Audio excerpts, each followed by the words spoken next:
sea muy excelente, no voy a hacer, no voy a comentar más cosas porque creo que ya conocido. Olaya Fontainebrillas, catedrática de la Universidad de Valladolid, en el Departamento de Educación Fantástica, y del Observatorio de Educación Activa en España, nos viene a presentar un desafío que aborda la importancia de la vida, la importancia de la evaluación y la educación patrimonial, también de los matices, ¿no? De educación de calidad. ¿Ya está? ¿Se oye bien? Sí. Evaluación que el desafío también aborda, sí, que el desafío aborda también un poco el sentido de los ODS, pero bueno, desde esa meta 4, desde ese objetivo 4, de calidad.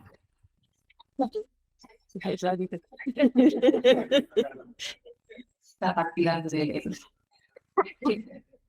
Vale, y también alfabetización de educación patrimonial, seguro que es algo para ella le va a quedar anunciado.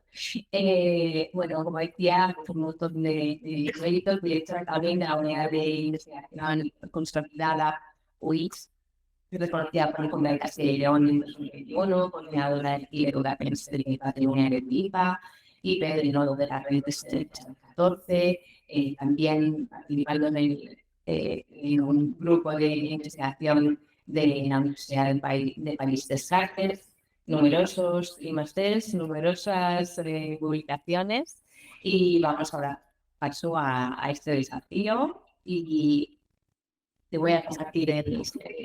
Bueno, pues mientras Silvia...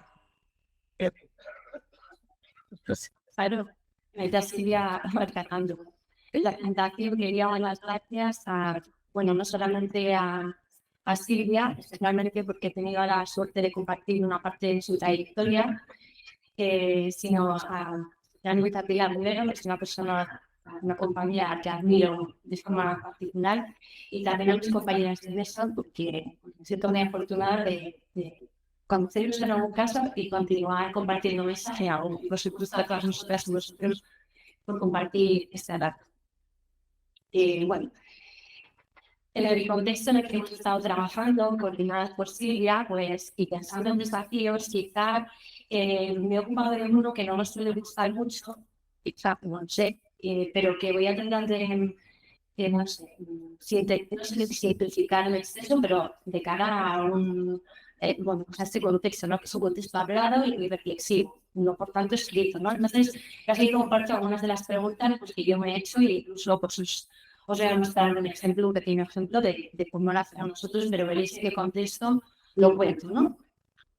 Bueno, de todos los ODS, me quiero centrar en uno que tiene que ver con la educación de calidad, que por supuesto afecta a muchas dimensiones, pero lo he querido vincular con el Plan Nacional de Educación Patrimonial, que yo creo que es un instrumento de gestión del patrimonio, de gestión educativa del patrimonio, que es bastante importante. No sé si es sobre todo conocido en el ensayo, pero creo que tenemos instrumentos que es muy por lo que Plan Nacional, que tenía la suerte de coordinar desde su origen, ya hace más de 10 años de vida.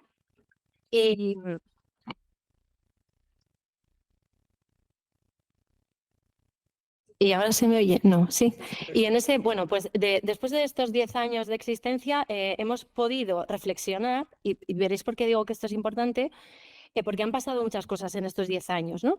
Y de ser un plan que era un poco una rara avis, es decir, que dentro del conjunto de planes nacionales otros planes no entendían del todo, a ahora mismo ser un plan estratégico y transversal en el Instituto de Patrimonio Cultural de España. Entonces, en estos 10 años hemos tenido la oportunidad de reflexionar, de cambiar muchas, incluso partes de la redacción. Y de hecho, ha sido el primer plan que en abril se aprobó modificado. Es decir, que ya tenemos un plan modificado que ha pasado de llamarse Plan de Educación y Patrimonio a Plan de Educación Patrimonial. Bueno, y entre estas reflexiones, una que nos ha ocupado especialmente tiempo ha sido justamente la de la calidad, porque es un es un criterio, lo que nosotros llamamos criterios de actuación o criterios metodológicos, que digamos que son los pilares sobre los que se asientan todas las actuaciones que van a coordinar al Estado y a las comunidades autónomas, ¿no? Es decir, como puntos comunes. Y la calidad ha sido uno realmente importante. Y me ha gustado mucho como entre todas las comunidades autónomas, expertos y demás, hemos ido llegando a definirlo, ¿no? Simplemente os he hecho una captura del texto para que veáis la cantidad de veces que se habla de calidad y de evaluación, cómo se asocia calidad con evaluación, ¿no? Y en este debate tan relevante, bueno, hablamos, por supuesto, de algo que ya has conocido en educación, pues la calidad tiene que afectar no solamente a los diseños, sino a todos los procesos y a los resultados. Y todo esto estaba cubierto como de una veladura que es la medición, ¿no? Entonces, un lugar común con el que nos entendíamos todos, digamos los que venimos del ámbito académico, pero los que vienen también de la gestión de la administración, tiene que ver con lo que yo voy a tratar de compartir, ¿no? Y es simplificar de alguna manera o hablar de la esencia de lo que es esto a lo que llamamos evaluación, ¿no? En el contexto de calidad. Entonces, yo creo que tras más de una década diseñando, evaluando, generando proyectos de educación patrimonial, investigaciones en educación patrimonial, llegamos como a la conclusión de que no basta, o sea, ya estamos en un nivel superior de exigencia y tanto en educación patrimonial, digamos, empírica, también toda la parte reflexiva teórica, como en la parte de investigación, no basta con hacer y hacer tanto o hacer como o hacer de determinada manera, ¿no? Sino que la clave es saber si lo que queremos hacer realmente se está haciendo y lo que se está haciendo, cómo se está desarrollando. Parece que es muy sencillo, pero digamos que esto afecta al ámbito en el que estamos todas nosotras y nosotros, que es la investigación en educación patrimonial. Es decir, que la calidad en educación patrimonial exige una investigación completa, rigurosa, compleja, etcétera, en educación patrimonial, ¿no? Esto nos ha costado, porque nosotros tenemos, o sea, una de las líneas, el primer programa es investigación en educación patrimonial, entonces constantemente lo confunden con investigación en patrimonio. No, investigación en educación patrimonial, donde además España es líder mundial, como todas y todos sabéis, ¿no? Entonces, en este periodo de consolidación, yo creo que las principales metas, y aquí sí voy a ser como muy simple a la hora de formularlas en investigación en educación patrimonial, son saber si lo que se ha querido hacer realmente se ha conseguido, que suena muy sencillo, pero realmente esto despliega todo un aparato de investigación mucho más complejo, saber diseñar, y digo diseñar en los diseños, investigaciones capaces de medir lo que quiera que queramos medir, y aquí hemos visto algunos ejemplos, y también hacer instrumentos que quizás no sé si es un punto débil, eso quizá lo comparto aquí con vosotras y con vosotros, ¿no? Pero que midan lo que quieren medir y que lo que quieren medir sepan si lo han medido y cómo. Suena todo como muy trabalenguas, pero en realidad es muy sencillo, lo que pasa es que eso pasa por calibrar esos instrumentos, es decir, lo que yo quiero medir lo estoy midiendo y lo que realmente estoy midiendo lo estoy midiendo adecuadamente. Bueno, pues es algo muy sencillo, pero que implica toda una serie de desarrollo técnico, ¿no? Y claro, este medir al final se traduce en aquí es donde entramos todos y yo creo que de una manera bastante diversa, ¿no? Y es donde creo que está el pasito más que tenemos que dar. Se puede medir el impacto, el desarrollo de un proceso de educación patrimonial o el efecto de un programa, de un diseño, lo que quiera que sea, de una app, etcétera, resultados concretos, la cualidad de algo, el proceso, una intervención a alguien.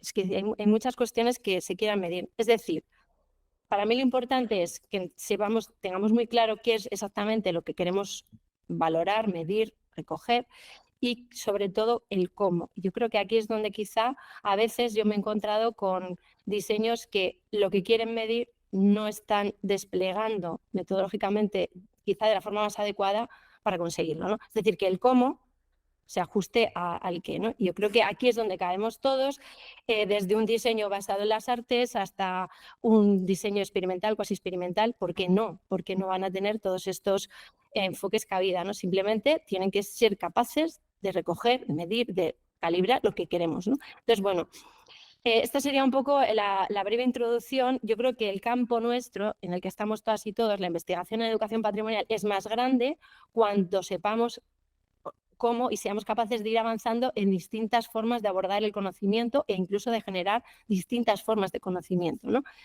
yo creo que ese es el éxito, ¿no? Esa pluralidad, vamos a decir, técnica o metodológica. Bueno, y os voy a compartir simplemente pues algún ejemplo, un proyecto que tenemos Alex Ibáñez y yo ahora mismo, pues casi terminando en los últimos meses, ¿no? Que es un proyecto de prueba de concepto, a su vez vinculado con un pitch, y que lo que está tratando de hacer es un proyecto de educación patrimonial. Bueno, en realidad es un plan de alfabetización basado en algunos objetivos de desarrollo sostenible a través de entornos digitales.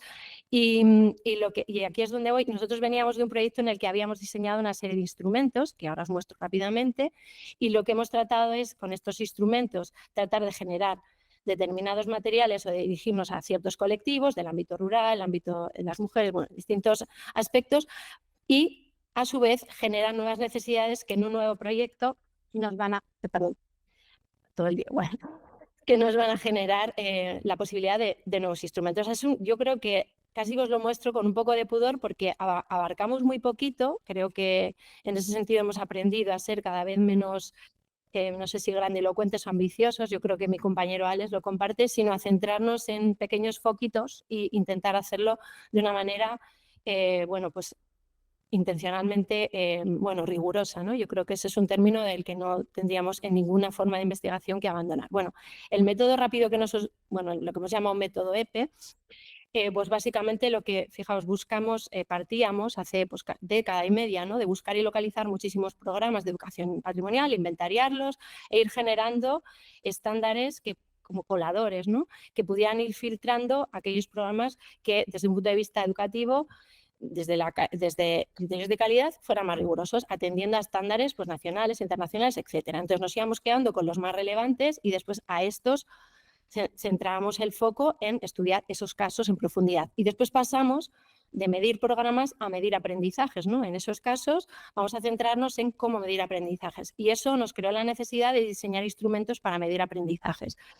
Y ese es el punto, de alguna manera, en el que estamos ahora, ¿no? En intentar diseñar algún instrumento que sea capaz de medir lo que nosotros queremos medir, ¿no? Hemos hecho dos, que la verdad es que en el equipo han entrado pues, psicometristas, especialistas en métodos que nos han vuelto locos en el mejor sentido, porque hemos entendido lo que supone diseñar y calibrar una escala, como dice uno de ellos, en condiciones, ¿no? Todas las fases por las que hemos tenido que pasar, pero ahora sí estamos seguros de que medimos lo que queremos medir y que lo que queremos medir se está recogiendo verdaderamente, ¿no? Pues muy pequeñita aportación, es una más de entre pues eso, todas las que hay aquí, o bueno, una mide la calidad de los programas, otra mide la calidad de los aprendizajes en educación patrimonial, partiendo de una secuencia, que es la que veis aquí, que nosotros hemos transformado en dimensiones. Es decir, cada uno de estos verbos es una dimensión que nosotros medimos a través de una serie de indicadores. Es así de simple y de complejo, ¿no? Pero que esto lo hemos trasladado a muchas formas de medida. Por ejemplo, tenemos en realidad, lo que era una acción de transferencia, que es la web Personas y Patrimonios, donde las personas de forma anónima simplemente comparten una fotografía de su patrimonio más personal e íntimo y una redacción, un escrito en el que hablan de qué es y qué es tan importante. Entonces nosotros con minería de textos lo que hacemos es vaciar, quitar lo que llamamos stopwords, que son palabras que no tienen ningún valor, y básicamente nos quedamos con sustantivos, verbos, adjetivos y adverbios. Y entonces, viendo cómo se comportan con miles y miles de datos, tendencias, vemos que hay ciertos nodos tendentes y eso nos permite ver modelos en la conceptualización del propio patrimonio, pero también en los verbos que utilizan de esa secuencia que acabáis de ver, conocer, comprender, etcétera, ¿no? Entonces, bueno, para nosotros son distintas formas de aproximarnos, pero al mismo tiempo que pues, con esa web o con esta app, que es una app en la que es una red social, en la que las personas interactúan con relación al patrimonio, también veis que aparecen los verbos, bueno, pues analizar, extrayendo todos esos textos. Bueno, esa es una primera fase, pero también hemos hecho análisis de contenido desde un punto de vista mucho más cualitativo, ¿no? Esta es la parte más, si queréis, cuantitativa, pero después hay otras aproximaciones a esta web, pues mucho más, digamos, de foco, ¿no? De contenido, de tratar de comprender el sentido del discurso e incluso de entrevistar. Con esto, ¿qué quiero decir? Que es un poco lo que lanza el debate, que no sé si compartís la percepción que yo tengo de que muchas veces hacemos incompatibles o buscamos falsas antinomias o no sé, o incompatibilidades en enfoques que no necesariamente lo son, ¿no? Entonces, creo que esa parte ya en la investigación en ciencias sociales la vamos superando, pero como que quedan restos, ¿no? Entonces, a mí me gustaría si en esta fase de debate pudiéramos compartir eso, distintas aproximaciones de ese cómo para saber qué, ¿no? Eso sería un poco la reflexión y también compartir esa pequeña aportación que hacemos desde el equipo con Alex Ibáñez. Gracias.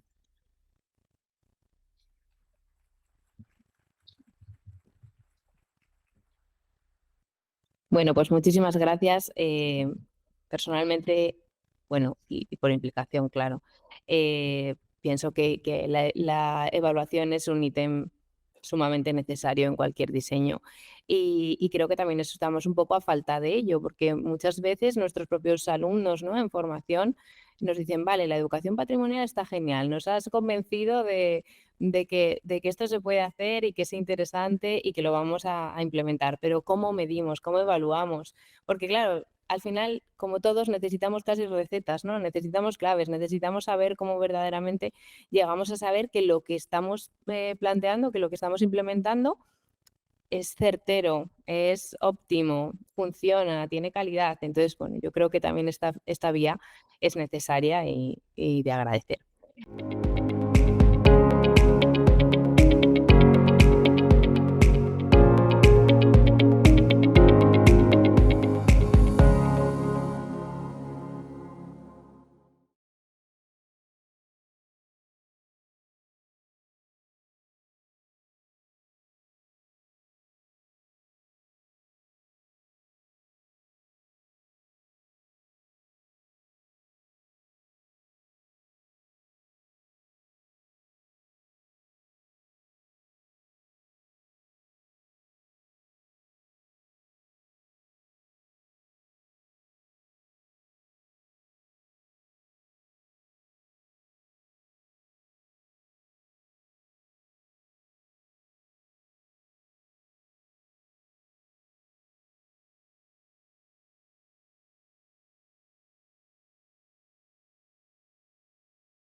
cuando hay tanto que se dicen, pero igual que estábamos seleccionando, estábamos reflexionando. Yo te regalé minutos. Yo te regalé minutos. Vamos a 2 minutos para recuperar el tipo de Sí, amistad. yo lo regalé. Yo creo que nos has dejado muchos interrogantes, con muchas líneas reflexivas, que has hecho algo diferente, igual hasta has descolocado a alguno y alguna de los asistentes, pero eso es maravilloso porque nos hemos preguntarnos, cuando nos preguntamos, buscamos respuestas, tenemos el pensamiento activo y de eso se trata, ¿no? Para eso somos docentes dedicados y apasionados de la enseñanza de las ciencias. Eso.